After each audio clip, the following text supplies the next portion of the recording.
The arena was built for noise. Steel rafters held up rows of lights that burned like suns, pouring white heat onto the ring in the center. The smell of sweat and popcorn hung together in the air, carried by the restless buzz of thousands of voices.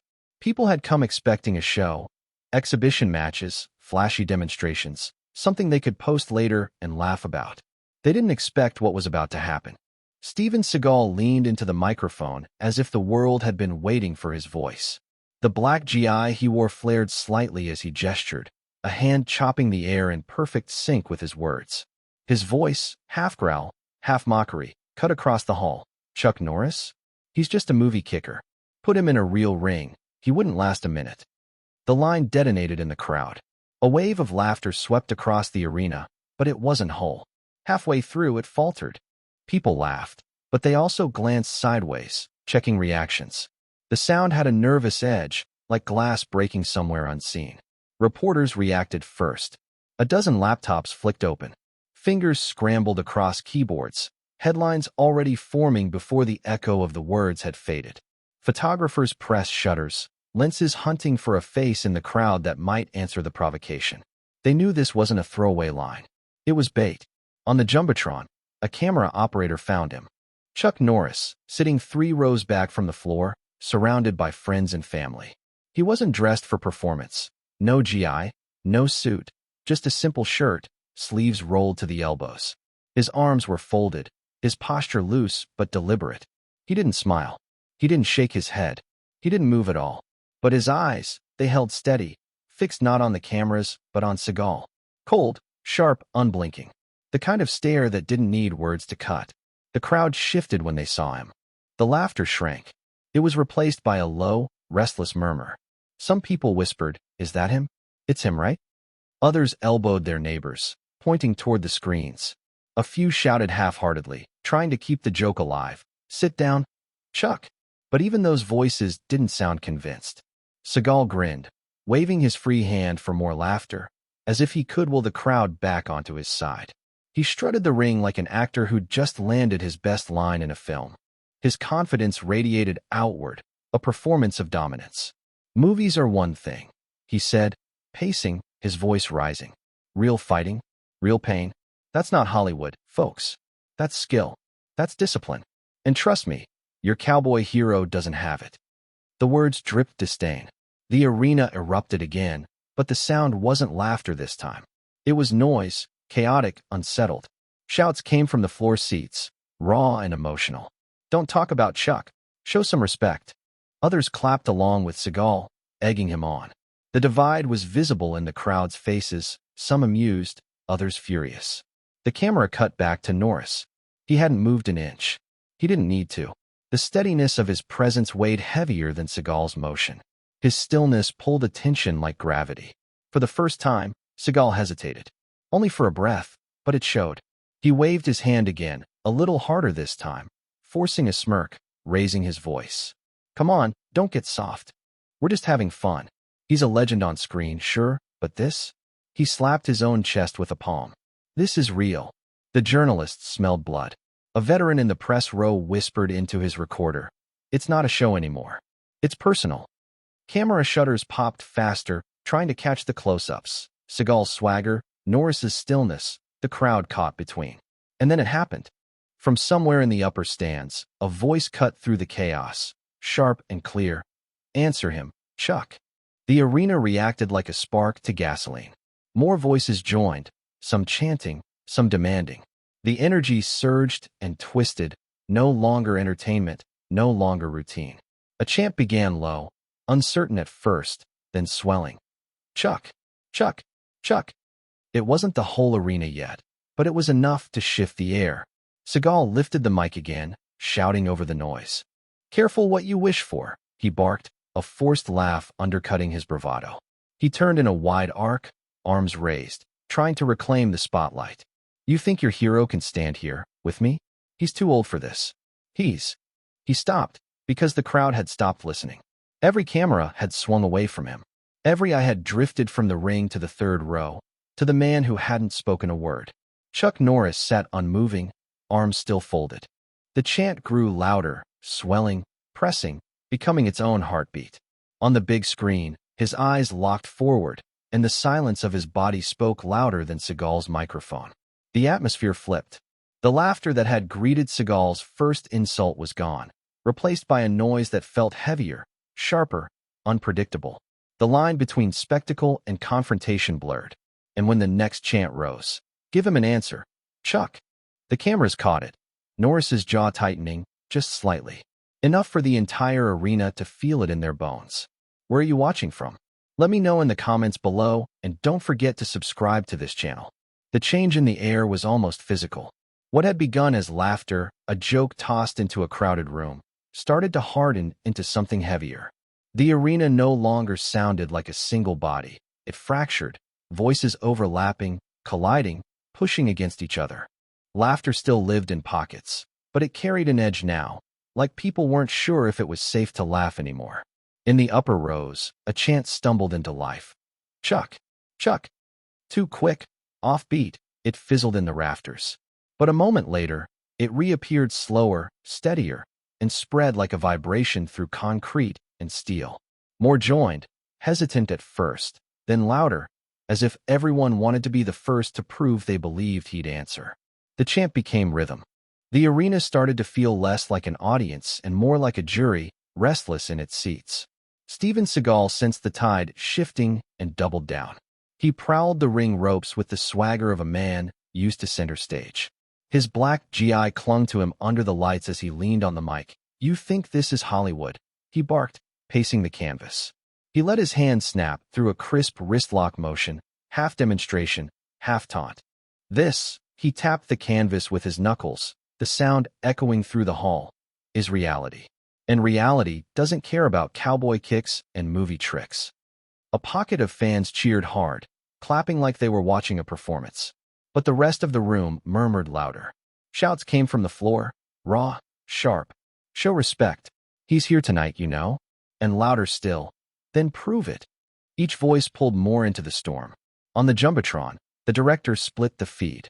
One side showed Seagal circling like a predator, sweat shining on his forehead, mouth curled into a smirk. The other side showed Chuck Norris, still in his seat, arms folded, posture loose but grounded, eyes locked forward. He hadn't moved. He didn't need to. The contrast was glaring. Seagal threw more words into the noise, desperate to keep control. "Let him come," he sneered, pointing toward the guest rows. "Let him step up, if he dares. Tonight, you'll see the difference between a star and a fighter."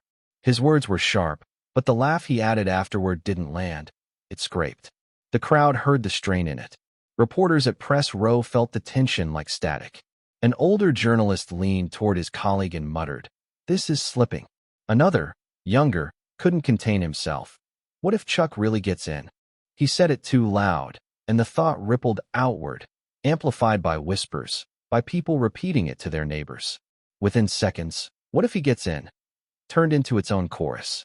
Security staff along the aisles stiffened, their hands near radios, watching the crowd instead of the ring. Ushers tried to press people back into their seats, but nobody wanted to sit. Fans climbed onto chairs, phones aloft, determined to film what might be the moment of the night. In one corner, a boy in a faded karate jacket held up a poster that read, "I believe in Chuck." It trembled in his hands. The host of the evening, caught between entertainment and eruption, edged toward the apron. His polished shoes tapped against the boards as he raised his mic. Okay, let's keep it friendly here," he said, smile thin and nervous. His voice came through the speakers, but it was buried under the roar. He tried again.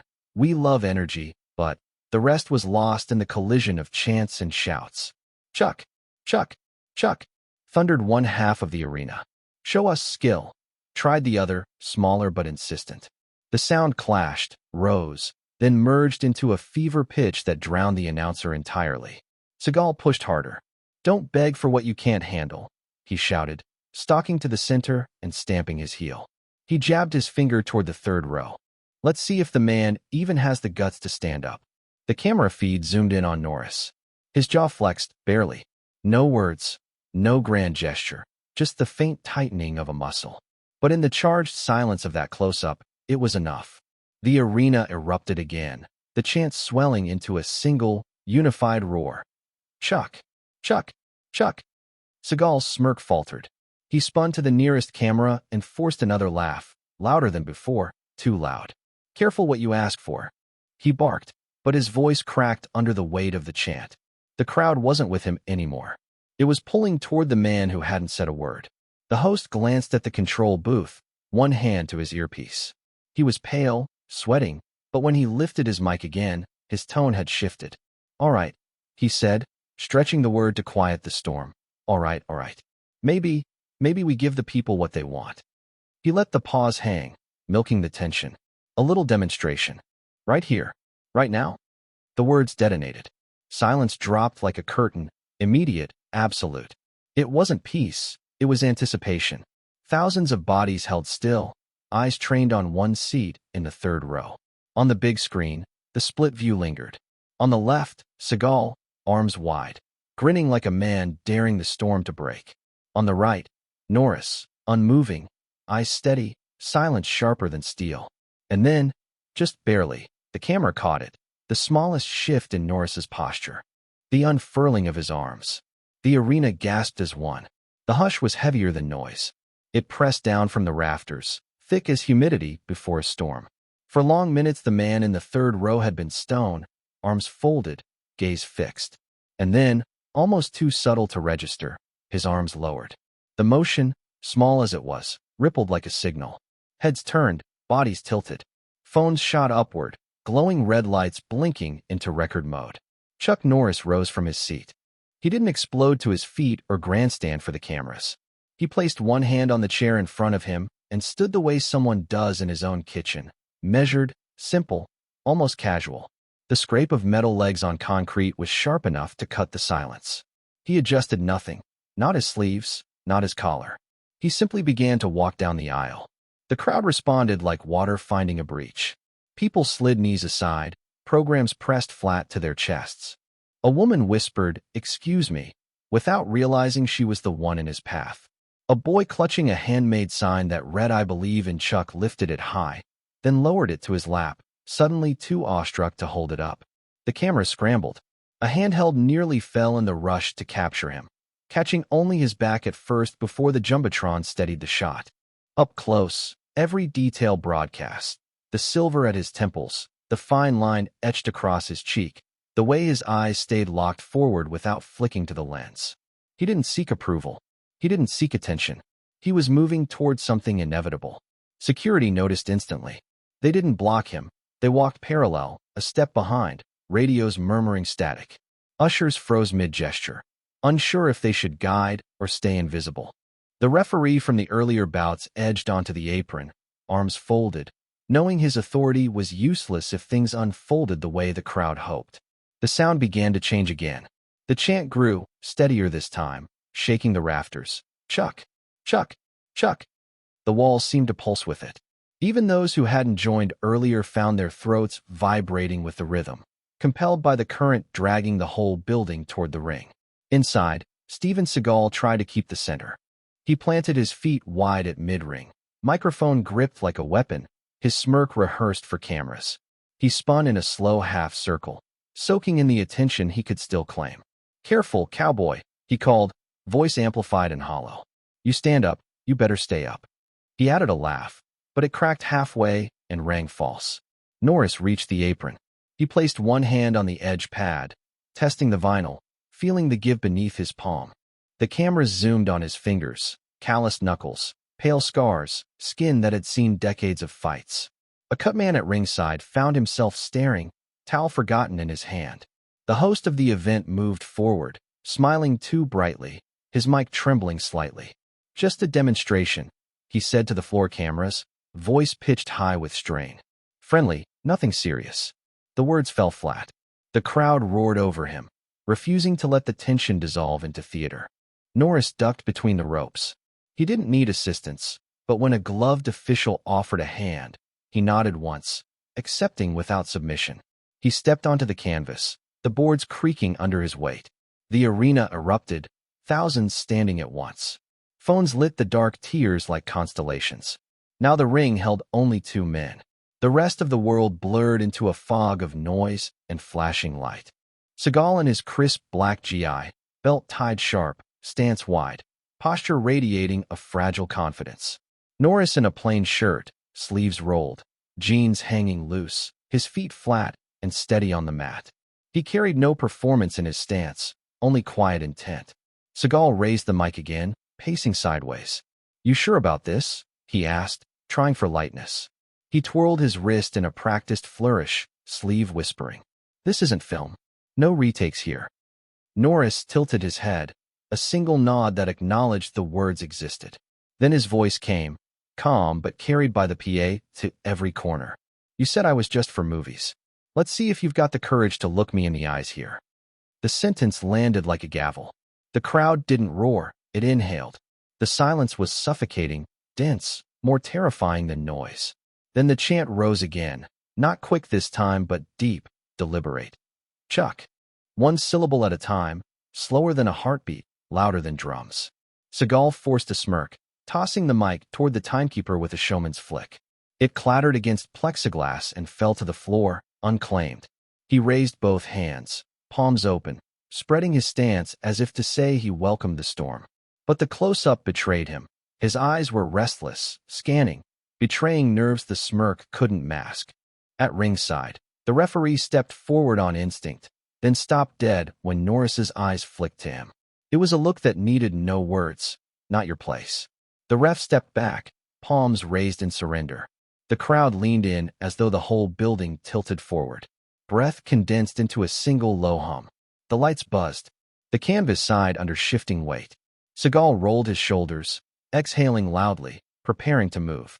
Norris didn't blink, didn't flinch. His stillness was more dangerous than any stance. The space between them tightened into a thread of wire. The Jumbotron committed to a split-screen close-up, two faces, inches apart, one taut with performance, the other carved with stillness. From the stands, a man shouted, too loud, too honest. "Oh my God, it's real." The words spread like gasoline, feeding the fire. Seagal shifted again, drawing breath. Norris stayed rooted. The arena waited on the edge of collapse, suspended in the pause before thunder. And then the bell, silent until now, trembled in the timekeeper's hand. Not a strike, just a quiver, as though even the steel felt the weight of what was about to begin. The arena boiled with noise, but inside the ropes there was a pocket of silence that pressed against the skin. It was uncanny, 20,000 throats screaming, yet between the two men on the canvas, the sound seemed to vanish, leaving only the scuff of shoes and the faint hum of the overhead lights. Seagal broke it first. He edged closer, smirk curling across his face like he was savoring the tension. He gestured to the crowd with a free hand, then jabbed his thumb toward Norris. "See? I told you," he barked, voice amplified and smug. "He's just for the movies. Look at him. He won't even take a stance." The audience reacted instantly. Half roared approval, cheering at Seagal's mockery. The other half hissed, booed, or shouted encouragement toward Norris. "Give it to him," someone howled from the floor seats. "Show him who you are." Norris didn't blink. He let the silence stretch, let the chant build against the sides of the ring, then answered without raising his voice. "I didn't come here to beat anyone. I came to show the difference between noise and real strength." The words didn't need volume. The microphones carried them across the arena, and the tone carried more than the meaning. The audience fell back into that strange mix of cheers and gasps, unsure whether to shout louder or hold their breath. Seagal sneered, pacing in a half circle. His movements were sharp, exaggerated, hands slicing the air, feet planted wide. He leaned his shoulder forward and, with a deliberate shove, bumped Norris in the chest. The motion was light, a provocation rather than an attack, but the crowd erupted like it had been a strike. "Come on, cowboy," Seagal hissed, grin flashing. "Do something." Norris didn't budge. He didn't step back, didn't tense.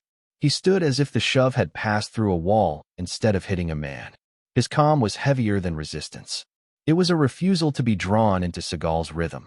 The cameras fed everything to the big screens, amplifying the contrasts. On one side, Seagal's hands flaring, eyes darting, mouth moving fast.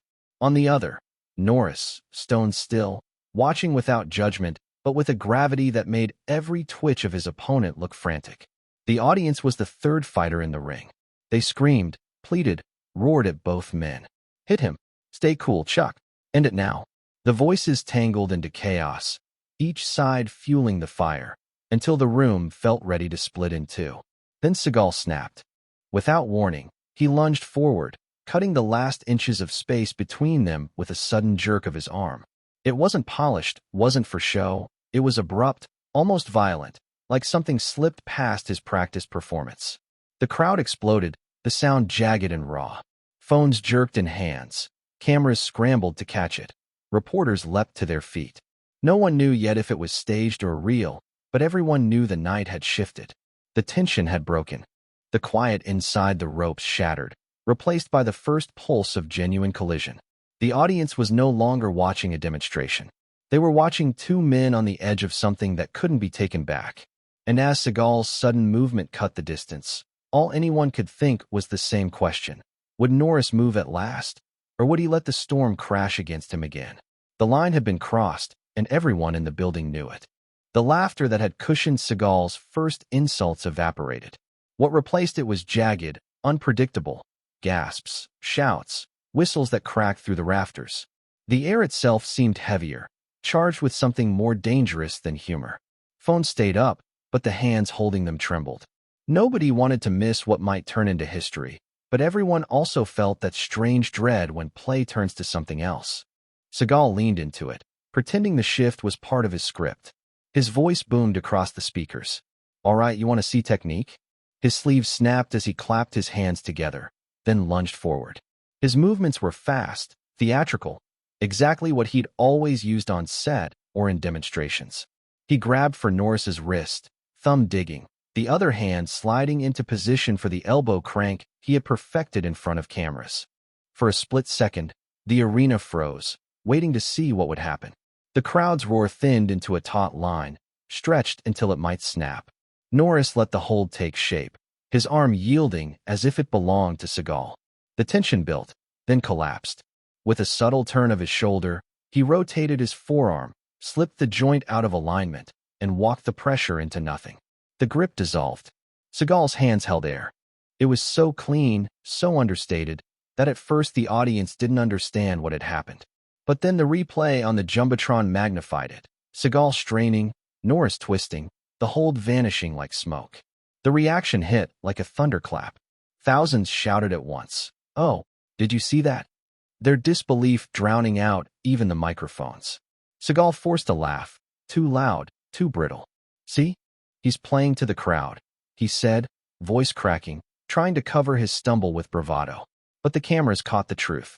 His eyes darted, pupils tight, jaw muscle twitching. The grin was a mask starting to slip. Norris didn't answer. He didn't need to. He shifted his feet half an inch, his balance steady, arms low, calm. His silence became its own voice, stronger than Seagal's forced laughter. Seagal came in again, sharper this time, trying to double the speed. His hands sought control, grabbing, twisting, searching for leverage. He aimed for a 2-on-1 grip, yanking at Norris's shoulder. For a moment, the sequence looked solid. But again, Norris redirected the force with nothing more than geometry. A hip turned, an elbow rolled, and the grip failed. It wasn't dramatic. It wasn't flashy. It was simply absent, like a rope pulled from under a climber's hands. The audience erupted a second time. People shouted in disbelief. He slipped it again. No way. Even the journalists, supposed to remain composed, leaned forward in their chairs, pens forgotten. One cameraman muttered, "That wasn't fake." Seagal laughed again, louder, a hollow sound. He lunged in frustration, grabbing high and low, driving chest to chest, trying to smother the smaller man with weight. It was messy, real, a move that left scratches rather than applause. And that was when Norris shifted the rhythm. The kick rose from the mat, direct and unhurried. A straight strike launched from perfect balance. No movie spin, no choreographed flourish, just a clean arc of muscle and bone. His heel stopped inches from Seagal's face. It hovered there, still as a statue. Not a tremor, not an aftershock. Controlled, absolute. For one terrible moment, the arena forgot how to breathe. The sound died, as if thousands of throats had been sealed. The only noise was the faint hum of the lights, the buzz of a camera motor zooming in. On the Jumbotron, Seagal's eyes crossed toward the foot that hovered inches from breaking his nose. His chest rose, shallow and quick. The image was burned into everyone's retinas. Then the noise detonated. It came in waves, gasps, shrieks, applause so loud it rattled the steel beams above. "Oh my God, did you see that?" People leapt out of their seats, phones shaking so badly the footage would blur beyond use. A chant tried to start, stumbled, then found its legs. Chuck, Chuck, Chuck. The sound shook dust loose from the rafters. Seagal staggered a half-step back, forcing a smile. "Relax, folks," he said, his voice raw without the microphone. "Just a show." His lips said one thing, his eyes betrayed another. He was rattled. Norris lowered his leg with the same precision he had raised it, placing his foot flat as though he'd set down something fragile. He didn't look to the crowd. He didn't acknowledge the roar. He simply stood where he was, breathing steady, eyes locked. That restraint, the choice not to strike, was more powerful than any impact. Seagal tried to spin it. He threw his hands up, half facing the cameras, forcing a grin. "See? Tricks. He's doing tricks for you." The crowd didn't buy it. His words echoed weakly against the avalanche of cheers. Norris stepped forward. Just one pace. Nothing explosive. Nothing aggressive. But the effect was seismic. The distance closed, and Seagal's body betrayed him. His heel touched canvas he hadn't meant to. His balance faltered. It was a retreat, whether he admitted it or not. The crowd erupted again. Strangers hugged. People stomped on the bleachers. A man in a vintage dojo jacket screamed until his voice cracked.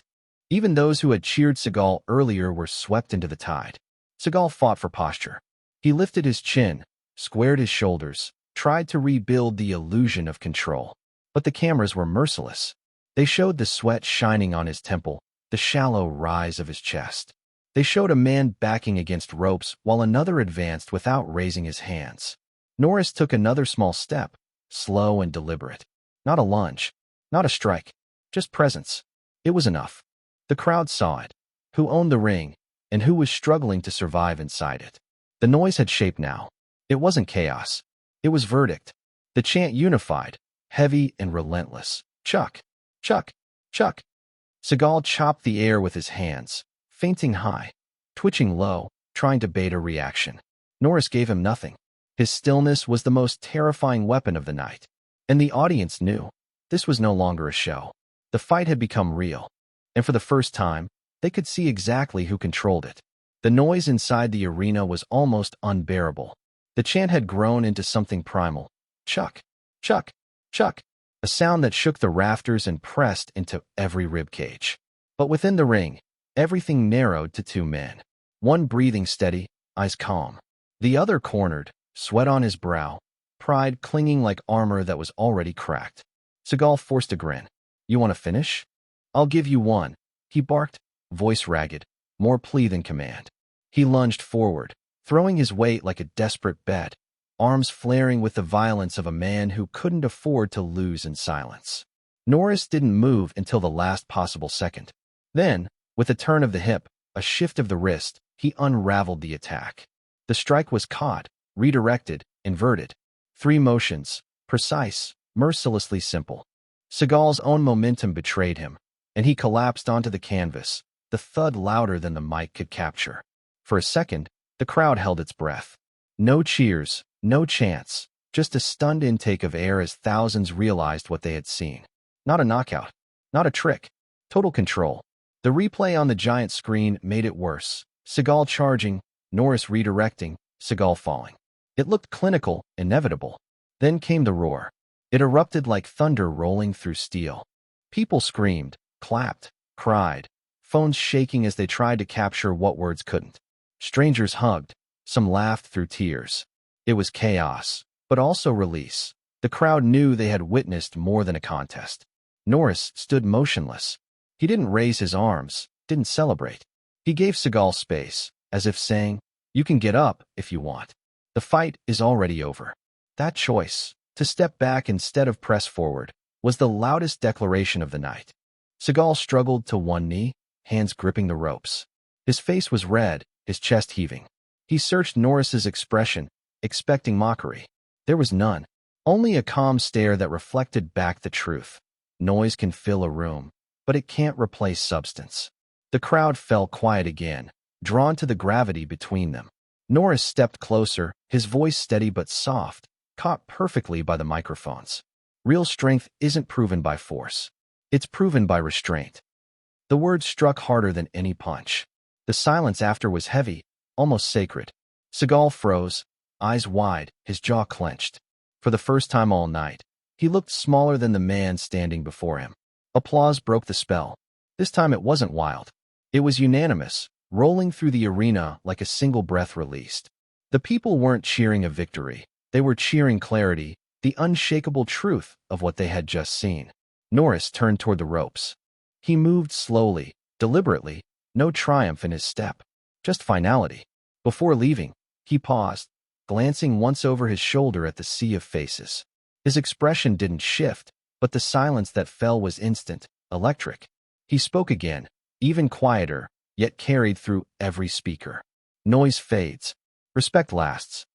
The camera cut to Seagal's face, humiliation, disbelief, and beneath it a flicker of something else, realization. He wasn't just beaten. He had been measured. The crowd exploded again, a roar of catharsis that rattled the building to its steel bones. Norris disappeared down the aisle without looking back, leaving Seagal kneeling, caught between pride and the weight of truth. And the question that lingered in the air was not who had won. That was clear. The question was whether Seagal would stand from that silence as a humbled man or stay trapped inside it forever.